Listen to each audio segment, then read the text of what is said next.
नमस्कार। कोरोना से डरना नहीं है, कोरोना से लड़ना है। और कोरोना से लड़ने के लिए क्या करना है? आपको कुछ नहीं करना, आपको सिर्फ जो गाइडलाइंस हैं, जो लॉकडाउन की गाइडलाइंस हैं, जो नियम है, उनका पालन करना है। घर बैठकर उनका पालन करना है। और कोरोना को लेकर जो कुछ देश में चल रहा है उस पर हमारी नजर बनी हुई है और हम लगातार आपको अपडेट कराते रहते हैं। चलिए आज सिलसिला शुरू करते हैं। आज सबसे पहले आपको दिखा दें इस वक्त देश में कोरोना की ताजा स्थिति क्या है। आंकड़ों के हिसाब से देख लीजिए, 37,916 देश में कोविड के सक्रिय मामले हैं। 37,916, लेकिन अब तक 16,539 मरीज पूरी तरह से स्वस्थ हो चुके हैं, कोरोना से जंग जीत चुके हैं। लेकिन 1,886 लोगों की मृत्यु हुई है कोविड से लड़ते हुए। कुल मिलाकर देखें तो भारत में 56,342 मामले अब तक कोरोना के वो अब तक रिपोर्ट हो चुके हैं। ये आंकड़े थे अब तक के। और चलिए शुरुआत करते हैं। सबसे पहले नजर डाल लेते हैं जो देश की सुर्खियां हैं, जो नेशनल हेडलाइंस हैं कोरोना को लेकर। आइए उन पर नजर डालते हैं। वंदे भारत अभियान के जरिए विदेशों में फंसे भारतीयों को निकालने का काम जारी। आज दूसरे दिन 234 यात्रियों के साथ सिंगापुर से दिल्ली पहुंचा पहला विमान। मालदीव में फंसे भारतीयों को आईएनएस जालश्व के जरिए समुद्र के रास्ते लाया जा रहा है भारत।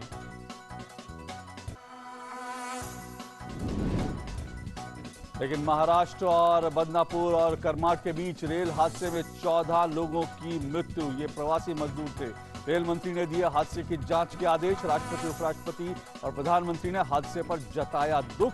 ये सभी यात्री पैदल अपने घरों को निकले थे।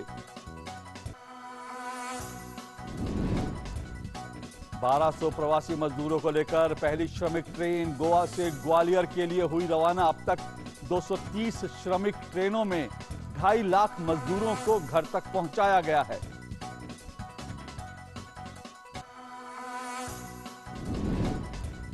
भारत में कोविड-19 संक्रमण से इलाज के लिए अब तक कुल 16,539 मामले हुए ठीक। सक्रिय मामलों की संख्या पहुंची 37,916। संक्रमण की चपेट में आने से 1,886 लोगों की मौत।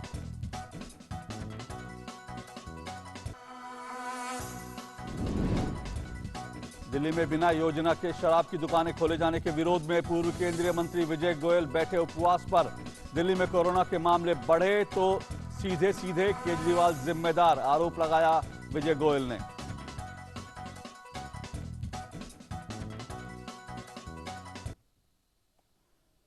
तो इसी देश भर की सुर्खियां अब नजर डाल लेते हैं अंतर्राष्ट्रीय सुर्खियों पर।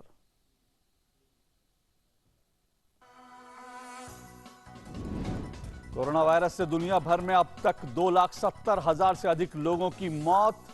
38,66,000 से ज्यादा संक्रमण के मामले।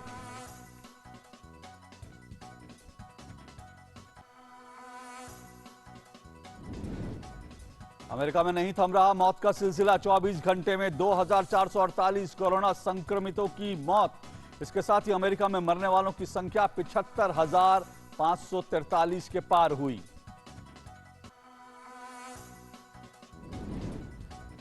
सहयोगी सैन्य अधिकारी के कोरोना पॉजिटिव पाए जाने के बाद अमेरिकी राष्ट्रपति डोनाल्ड ट्रंप ने कहा कि वो अब से रोज कोरोना की जांच कराएंगे।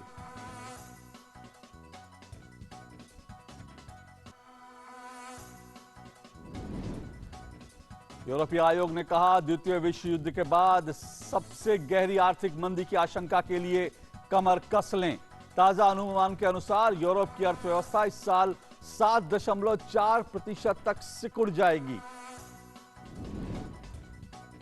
WHO ने कहा वुहान की एक थोक मार्केट से कोरोना के फैलने की शुरुआत हुई, लेकिन अभी इस बारे में और जांच की है जरूरत।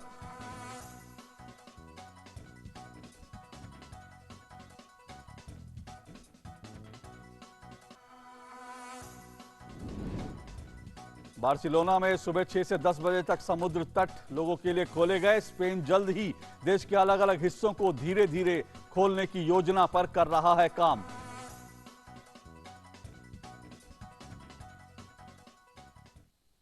और अब सभी सुर्खियां देख लेते हैं, अब सभी खबरें विस्तार से देख लेते हैं। लेकिन इससे पहले आगे बढ़े, मैं बता दूं कि आज जो दुर्घटना हुई, रेल दुर्घटना हुई, वो वास्तव में बहुत ही दिल को दहलाने वाली और बहुत ही दुख देने वाली घटना है। इसलिए हम आपसे एक बार अनुरोध करना चाहते हैं कि अगर आप प्रवासी मजदूर हैं तो आप जहां हैं वहीं रहें, पैदल ना निकलें। अपने जो नोडल ऑफिसर है, आप जिस राज्य के हैं उनके नोडल ऑफिसर से संपर्क करें। और जो ट्रेनें जो है लगातार चल रही हैं, 2.5 लाख मजदूरों को अब तक ट्रेनों के जरिए पहुंचाया गया है, तो आप भी कोशिश कीजिए ऐसी किसी ट्रेन में अगर आपको मिले, कोई व्यवस्था हो, तभी आप अपने घर के लिए निकलें, वरना जहां हैं वहीं रहें। राज्य सरकारें और तमाम सामाजिक संस्थाएं पूरी कोशिश कर रही हैं कि आप जहां हैं आपको वहां पर कम से कम 2 वक्त की रोटी मिलती रहे और आप आराम से रहें, इसके लिए पूरी कोशिश की जा रही है। तो इस तरह से पैदल अपने घरों के लिए ना निकले, कृपया आपसे हम एक बार फिर से ये अपील करना चाहते हैं। और इस बीच आपको ये बता दें कि कोरोना की वजह से दुनिया के कई हिस्सों में फंसे जो हजारों भारतीय हैं उनको स्वदेश लाने के लिए सरकार ने वंदे भारत मिशन नाम से एक बड़ा एयरलिफ्ट अभियान शुरू किया है। इसके तहत सिंगापुर से 234 भारतीयों को लेकर एयर इंडिया का विमान AI 381 दिल्ली लौटा। सिंगापुर से फंसे हुए भारतीयों को लेकर दिल्ली लौटने वाला आज का ये पहला विमान है। ये जो तस्वीरें आप देख रहे हैं, सिंगापुर से ये यात्री लौटे हैं। उधर दूसरी तरफ मुंबई से एयर इंडिया का एक और विमान लंदन के लिए रवाना हुआ है। इस विमान के जरिए वहां फंसे भारतीयों को वापस लाया जाएगा। तो इस तरह से लगातार जो फंसे हुए भारतीय हैं उनको एयरलिफ्ट करवाने की कोशिश हो रही है। ऐसे लोगों को अपना यात्रा जो उनका टिकट है वो खुद वहन करना होगा। और यह भी जरूरी है कि ये कोरोना पॉजिटिव नहीं हो, इनकी जांच होगी, लेकिन भारत आने पर इनको फिलहाल 14 दिन के लिए क्वारंटीन में रहना पड़ेगा। और प्रवासी मजदूरों के लिए ट्रेनें चलवाई जा रही हैं। और लॉकडाउन में सबको स्वास्थ्य सेवा मिले, इसके लिए उत्तर प्रदेश के महाराजगंज के 153 गांवों में ग्राम एम्बुलेंस सेवा शुरू की है, ताकि कोरोना में किसी भी आपदा से निपटा जा सके। गांव वालों का जो सामूहिक प्रयास है, ये वाकई बहुत ही शानदार प्रयास है। आइए देखते हैं रिपोर्ट।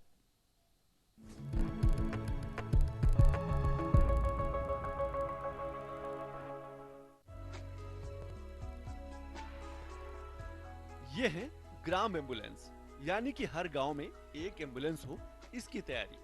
कोरोना जैसी महामारी से बचने के लिए महाराजगंज के 153 गांव पूरी तरह से कोरोना से लड़ने को प्रतिबद्ध है। गांव में जिसके पास 4 पहिया गाड़ी है, उसे प्रशासन की तरफ से ग्राम एम्बुलेंस बनाने के लिए साथ जोड़ा जाता है। इस महामारी से बचने के लिए सभी बढ़ चढ़कर सहयोग भी कर रहे हैं। हम लोगों के द्वारा एक ग्राम आपदा रक्षा समिति या कोरोना फाइटर ग्रुप का गठन किया गया 153 ग्रामों में।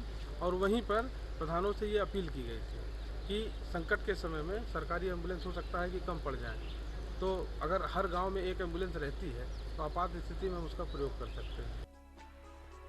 कोरोना और स्वास्थ्य सुविधाओं को बेहतर करने के लिए ग्राम एम्बुलेंस गांव आधारित व्यवस्था है, जिसमें समस्त ग्राम प्रधानों ने अपने यहाँ एक एम्बुलेंस स्थापित की है।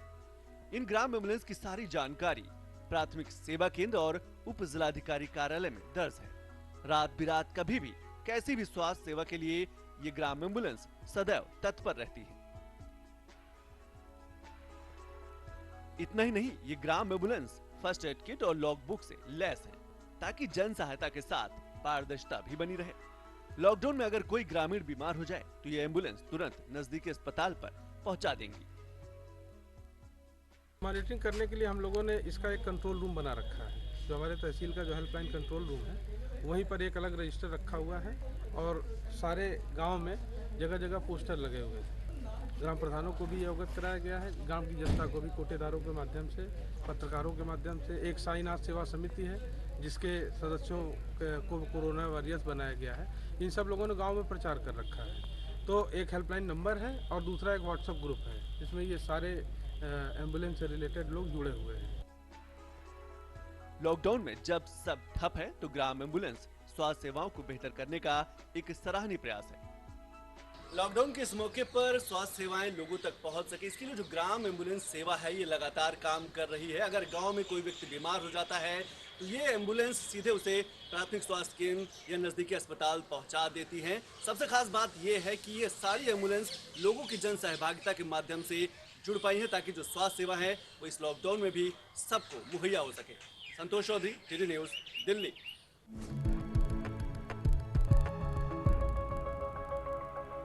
प्रधानमंत्री नरेंद्र मोदी ने कहा था कि जो तमाम गांव हैं उनको जो है खुद जो है आत्मनिर्भर बनना पड़ेगा और स्वास्थ्य के क्षेत्र में कम से कम एम्बुलेंस के क्षेत्र में कि किसी को भी अगर जरूरत पड़े, कोई अगर मरीज हो तो एम्बुलेंस एक गांव में उपलब्ध हो। उसके लिए बहुत शानदार प्रयास है महाराजगंज का। बढ़ते हैं आगे। इस वक्त कोरोना संकट के चलते बहुत सारे लोग देश भर में, दुनिया भर में डरे हुए हैं और इस डर का आलम यह है कि कई परिवारों में जब किसी की मृत्यु हो रही है तो डर के मारे जो उनके परिजन हैं वो उनको हाथ भी नहीं लगा रहे, शवों को हाथ भी नहीं लगा रहे, इस डर में कि कहीं वो संक्रमण का शिकार ना हो जाएं। लेकिन दिल्ली में एक संगठन है शहीद भगत सिंह सेवा दल, और ये संगठन लगातार जो इस बीच जो है इस पूरे कोरोना संकट के दौर में भी लगातार जो ऐसे लोग जो अब दुनिया में नहीं है उनके शवों का अंतिम संस्कार करने के लिए लगातार वो कोशिश कर रहा है और ऐसे लोगों को घर से जो है गाड़ियां भेज रहे हैं और साथ साथ जो तमाम शवदाह गृह हैं वहां पर पहुंचकर उनका अंतिम संस्कार भी कर रहे हैं। कैसे देखते हैं इस रिपोर्ट में।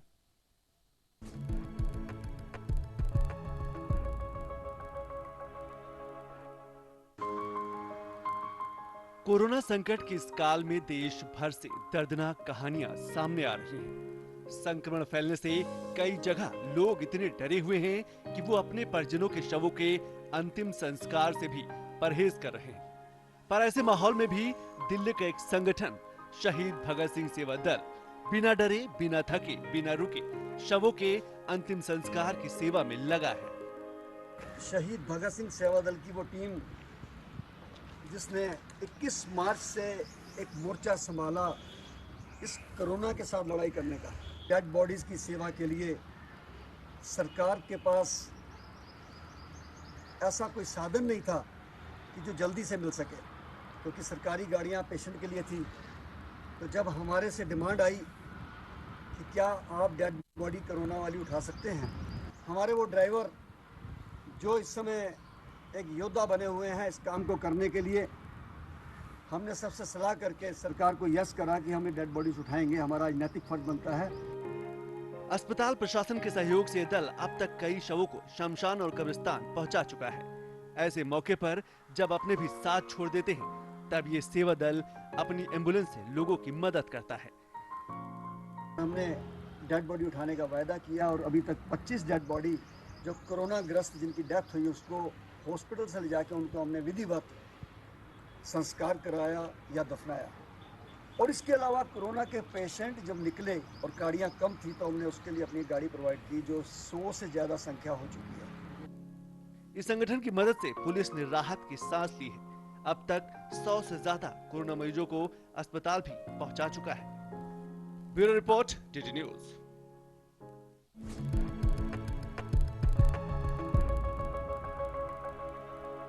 सेवा का एक ये भी रूप है। और आइए आगे बढ़ते हैं। इस वक्त जो कोरोना वॉरियर्स हैं, चाहे वो पुलिसकर्मी हो चाहे स्वास्थ्य कर्मी हो, उनका मनोबल बढ़ाए रखना इस वक्त सबसे बड़ी चुनौती है। और पुलिस में की अगर बात करें, उत्तर प्रदेश पुलिस मेरठ में, सहारनपुर में किस तरह से लगातार पुलिसकर्मियों का मनोबल बढ़ा रहा है, उसके लिए क्या कर रही है, आइए देखते हैं इस रिपोर्ट में।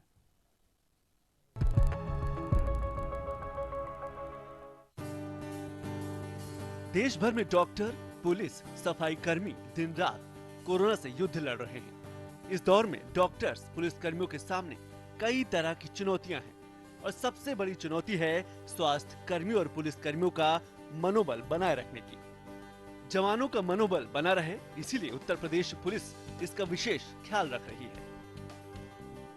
डीजीपी लेवल से निर्देश दिए गए हैं। उन्होंने एक तो ये कहा है कि जो 55 साल के ऊपर के लोग हैं उनको उनसे लाइट ड्यूटी ली जाए और जहाँ तक संभव हो उनको ऐसे हॉट स्पॉट इलाके से दूर रखा जाए। दूसरी बात कि लगातार हम लोग जो लोकल लीडरशिप है, एसएसपी हैं और उनके नीचे के जितने भी गस्टेड अधिकारी हैं, वो जब भी जाएं उनसे लगातार वार्ता करें। या जैसे पुलिस लाइन है या हमारे थाने हैं, यहाँ पे पूरा स्वच्छता का ख्याल रखें। इसके अतिरिक्त मास्क वगैरह बनाने की भी जो हमारे पुलिस लाइन के अंदर स्टाफ है वो खुद मास्क बना रहा है। ऐसे समय में जरूरी है कि जो डॉक्टर, पुलिस के जवान अपने घर परिवार से दूर हों, उनका विशेष ख्याल रखा जाए। इस बात को ध्यान में रखते हुए पिछले दिनों मेरठ सहारनपुर पुलिस लाइन के कई वरिष्ठ अधिकारियों की पत्नियों ने खुद पुलिस कर्मियों के लिए मास्क सिले और उन्हें मास्क उपहार में दिए। दुखद घटनाक्रम है, लेकिन इसमें भी बहुत चीज़ सीखने का है कि पहले लोग कैसे रहते थे, या आपने घर में कहीं सफाई नहीं की हो, आपने अपनी बुक्स को कवर नहीं किया है, या फिर आप कुछ ऐसा चीज़ पढ़ना चाहते थे या चाहती थी जो नहीं पढ़ सके, वो सब निकालिए, पढ़िए, सीखिए, एक दूसरे से इंटरेक्ट कीजिए और वही 3 चीज़ का ख्याल रखिए। घर में तो सोशल डिस्टेंसिंग बनाइए, सैनिटाइज़र का उपयोग कीजिए और मास्क लगाए रहिए। इसीलिए हमारी और आपकी जिम्मेदारी बन जाती है कि कोरोना के इन योद्धाओं का हम सम्मान करें, ताकि इस संकट की इस घड़ी में वो मनोबल के साथ, धैर्य के साथ लड़ाई लड़ सके। Bureau report, TD news.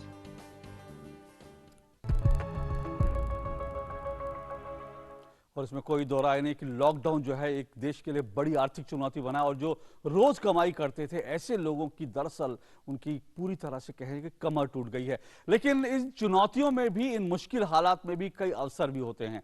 आपको बिहार से एक रिपोर्ट दिखाते हैं मुजफ्फरपुर से कि कैसे वहां पर महिलाएं जो हैं वो दरअसल जब उनके पास कुछ नहीं बचा तो उन्होंने मास्क घर पे बनाने शुरू किए और मास्क बनाने के साथ ही रोज ये महिलाएं कम से कम मास्क बनाने से रोज का 500 रुपया कमा रहा है। सुनते क्या कहती हैं ऐसी एक महिलाएं। अभी तो कोरोना वायरस के चलते अभी जब सुबह हम लोग उठते हैं और बच्चा भी छोटा छोटा है, घर पे आदमी भी है, इसलिए घर के पहले साफ सफाई करते हैं, बच्चों को स्नान, साफ सफाई, उसके मुंह पर मास्क, हाथ में ग्लव्स, और उसके बाद उसको देख रेख घंटे घंटे हाथ धुलाते हैं उसको।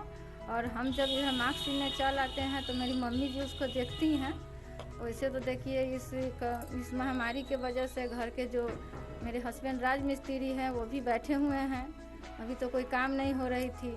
बाकी जीविका दीदी लोग के सहायता से अभी हम लोग को बहुत बहुत बड़ा काम मिला है और सहयोग भी मिला है, क्योंकि हम लोग वो काम करने के बाद यहाँ आके कम से कम 100-150 मास्क बना लेते हैं और जिससे कम से कम एक दिन में 500-600 के तो आमदनी हो जाती है और हफ्ते दिन पर हम लोग को पैसा भी मिल जाता है। तो घर पर रहकर आप इस तरह से कुछ कमाई भी कर सकते हैं, ये भी एक अवसर है आपके लिए इन चुनौतियों के बीच। लेकिन कुछ चुनौतियां फेक न्यूज को लेकर भी, लगातार फेक न्यूज जो हैं इस बीच फैल रही हैं, जो समाज में विभेद पैदा करने की कोशिश करते हैं। आइए देखते हैं किस किस तरह की फेक न्यूज है। आज हम ऐसी कुछ फेक न्यूज का भांडा फोड़ रहे हैं, आइए नजर डालते हैं। देखिए किस तरह से फेक न्यूज है, किस तरह की अफवाहें जिनसे सावधान रहने की जरूरत है। अंधभक्त नाम के एक ट्विटर हैंडल से एक ट्वीट किया गया कि गुजरात कोरोना की चपेट में नमस्ते ट्रंप कार्यक्रम की वजह से आया और राज्य के 77% मरीज वो हैं जो नमस्ते ट्रंप कार्यक्रम में शामिल हुए थे। यह ट्वीट कई बार जो है इसको रीट्वीट किया गया, लेकिन यह ट्वीट आधारहीन और झूठा है। गुजरात में कोरोना वायरस का पहला मामला 19 मार्च को दर्ज किया गया, जबकि नमस्ते ट्रंप कार्यक्रम इससे 15 दिन पहले हुआ था और ऐसा कोई सर्वे या गिनती नहीं हुई है कि संक्रमित लोग किस कार्यक्रम में शामिल हुए थे। दूसरी तरफ यह भी सच है कि यहां पर करीब करीब 1500 लोग गुजरात के ऐसे थे जिन्होंने दरअसल दिल्ली में जो तबलीगी जमात का कार्यक्रम हुआ था उसमें हिस्सा लिया था। सोशल मीडिया पर कुछ लोगों ने एक अखबार की कटिंग शेयर की और दावा किया कि जयपुर में एक जो साधु है उसकी चिलम से 300 लोग जो है शिकार हुए संक्रमण के, लेकिन ये फेक न्यूज है। पीआईबी जयपुर ने इस न्यूज को झूठा बताया है, जांच के बाद इस खबर को झूठा बताया है।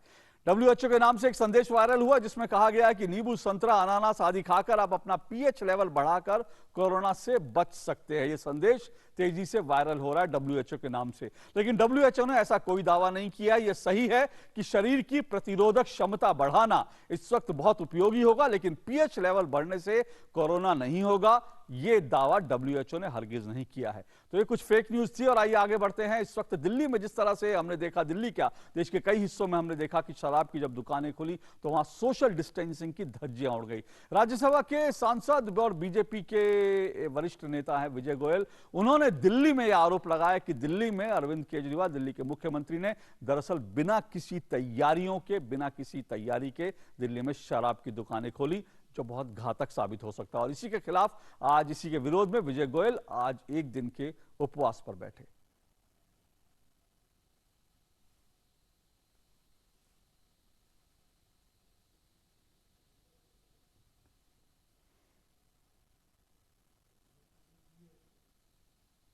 पूर्व केंद्रीय मंत्री विजय गोयल सजगता उपवास पर बैठे हैं, अपने निवास स्थान पर धरना स्थल पर बैठे हैं।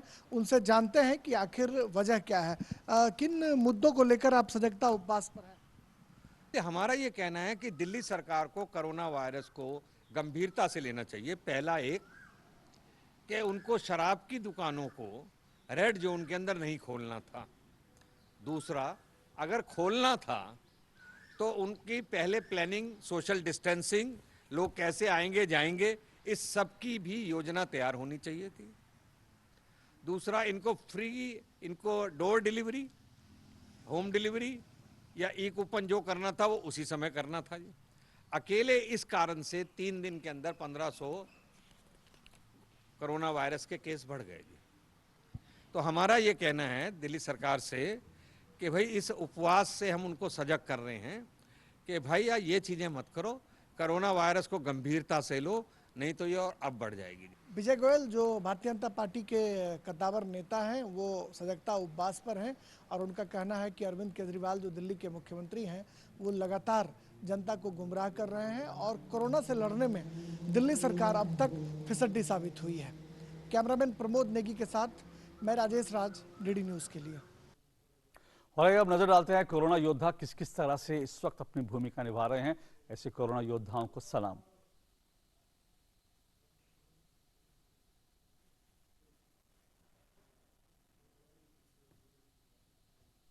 हंसी भोली सी खुशी। हमारे कोरोना योद्धा दिन रात सेवा में जुटे हैं। जब एक अस्पताल की महिला कर्मचारी कई दिनों की ड्यूटी करने के बाद अपने अपार्टमेंट वापस आती है तो देखिए कैसे अपार्टमेंट में रहने वाले लोग फूल बरसाकर उसका स्वागत करते हैं। ये प्रयास उन योद्धाओं को हौसला देता है जो अपनी जान की परवाह किए बिना अस्पतालों में सेवा कर रहे हैं। जब देखेंगे आबाद तुझे। पुलिस भी सड़कों पर दिन रात लॉकडाउन का पालन कराने में जुटी है। देखिए, जब गाजियाबाद के एक पूरे परिवार को क्वारंटीन कर दिया गया तो उनके घर में बंधे पशुओं के लिए चारा पानी का जिम्मा स्थानीय एसआई ने उठा लिया।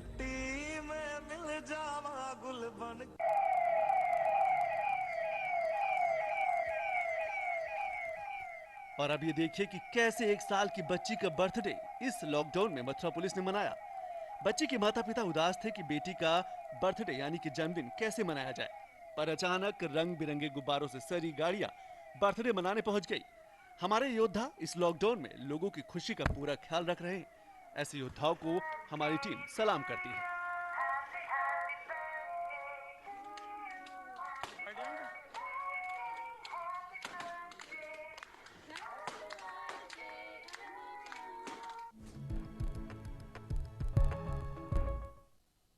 और आइए अब देखते हैं हमारी बाल सेना घर पर रहकर क्या संदेश दे रही है। कोरोना को हराना है, दुनिया से भगाना है। कोरोना को हराना है, दुनिया से भगाना है। घर पे ही रहना है, बाहर नहीं जाना है। घर पे ही रहना है, बाहर नहीं जाना है। नमस्ते ही करनी है, हाँ नहीं मिलाना है। और हम जानते हैं कि इस वक्त आप घर में बैठकर दरअसल बहुत परेशान हो रहे हैं। कभी लगता था कि थोड़ा मौका मिल जाए घर पर बैठेंगे, कभी लगता था कि मौका मिल जाए थोड़ा आराम करेंगे, लेकिन अब आराम करके भी आप थक जाते हैं और खाना खा के भी आप जो है दरअसल थक जाते हैं कि कितनी रोटियां दिन भर में खाएंगे। ये सारी परेशानियां, लेकिन इस समय इन परेशानियों को झेलना है और थोड़ी थोड़ी फ्रस्ट्रेशन भी मैं जानता हूं हो रही है। लेकिन जम्मू कश्मीर के और जम्मू के युवा आरजे हैं रूही सिंह, जूही सिंह, उन्होंने ये जो फ्रस्ट्रेशन है हमारी उसको किस तरह से खूबसूरती से गाने में पिरोया है। आइए सुनते हैं डोगरी में ये संदेश कि इस वक्त आपकी क्या स्थिति है। हम जानते हैं, डोगरी में ये गीत सुनिए, ये आपकी स्थिति हमारी स्थिति को बयां कर रहे हैं।